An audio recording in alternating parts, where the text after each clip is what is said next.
Ada pertanyaan, kenapa sih saya kalau dapat pacar selalu dapatnya yang kayak gitu terus?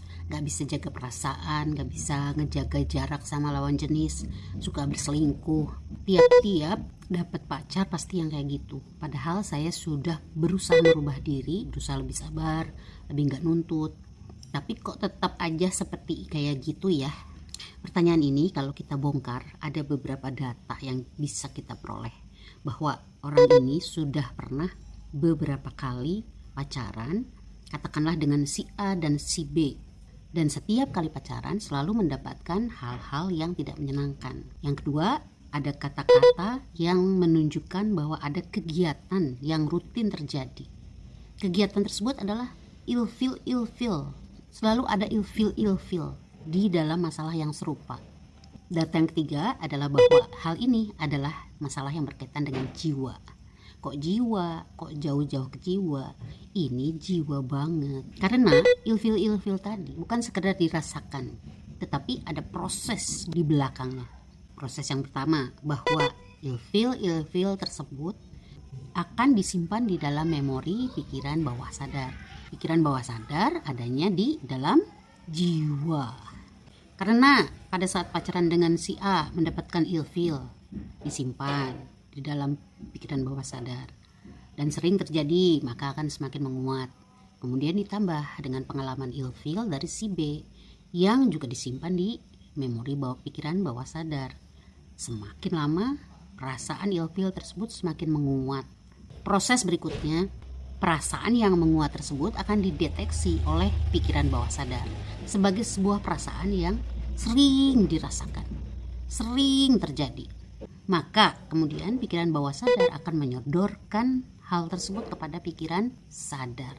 Pikiran sadar akan merubah kumpulan ilfil yang menguat itu sebagai mindset. Selain dirubah menjadi mindset, juga dirubah menjadi perilaku.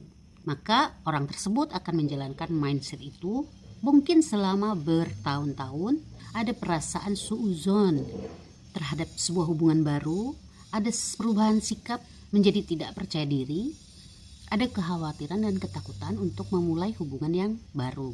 Proses berikutnya, suuzon, ketakutan dan kekhawatiran tersebut akan direfleksikan.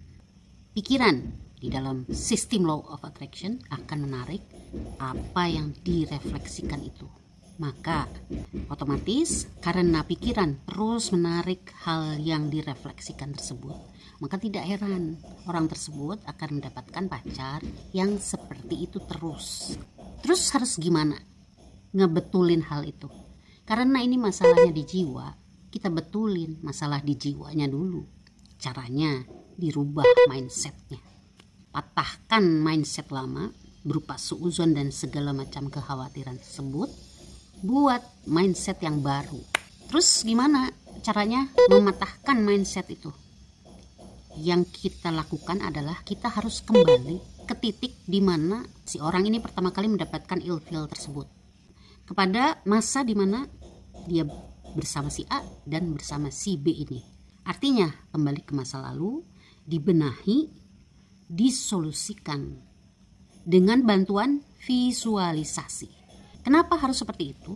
Supaya masalah yang berasal dari masa lalu ini gak ngeganggu kehidupan yang sekarang. Sekarang kita masuk ke visualisasi. Jadi kita gak perlu ketemu sama si A, gak perlu ketemu sama si B. Cukup dengan visualisasi. Kita bayangkan orangnya. Dan lakukan hal ini satu persatu sampai tuntas. Kita visualisasikan atau bayangkan si A. Kalau udah lupa, pakai foto. Di situ adalah kesempatan untuk mengeluarkan segala sampah-sampah yang berkaitan dengan si A. Mungkin waktu berhubungan dengan si A, orang ini gak bisa mengeluarkan semua hal, tidak bisa menyampaikan segala hal, maka sampaikan di kesempatan pada waktu itu. Dikuras habis semua ilfilnya, marah-marahnya. Setelah habis, kemudian buat sebuah pernyataan untuk membuat titik pada masalah tersebut. Membuat titik artinya kita membuat solusi terhadap masalah tersebut. Katakan bahwa saya sudah tidak ada hubungan dengan kamu, semua kesalahan kamu sudah dimaafkan, sudah saya ikhlaskan, saya tidak ada kaitan lagi dengan kamu, tidak punya akses lagi kepada kamu, dan seterusnya.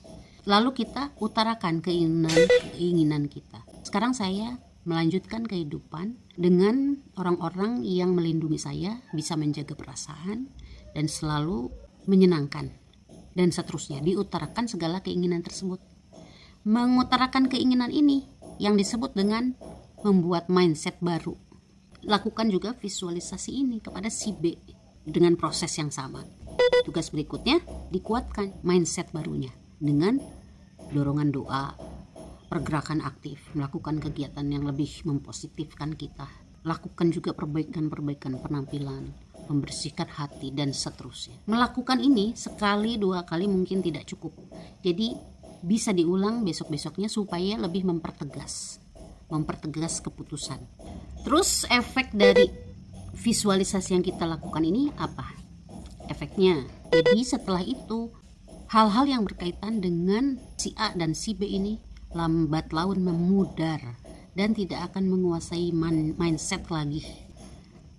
Memori di pikiran bawah sadar tentang si A, tentang si B itu tidak akan hilang, tetap ada. Tapi visualisasi yang dilakukan itu akan menambah memori dan menetralisir memori yang lama.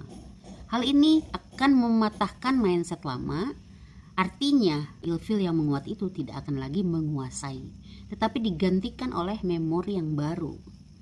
Sehingga nanti mindset yang lama ini akan tergantikan oleh mindset yang baru hasil visualisasi tersebut. Maka harus sering dinyatakan, keinginan tersebut harus sering dinyatakan. Pergerakan yang mempertegas mindset baru sering dilakukan, supaya dia akan mengganti posisi mindset yang lama. Selain mengganti mindset, juga akan mengganti refleksi dan mengganti tarikan-tarikannya. Sehingga insya Allah ke depannya akan mendapatkan pasangan yang jauh lebih baik. Kepo Channel.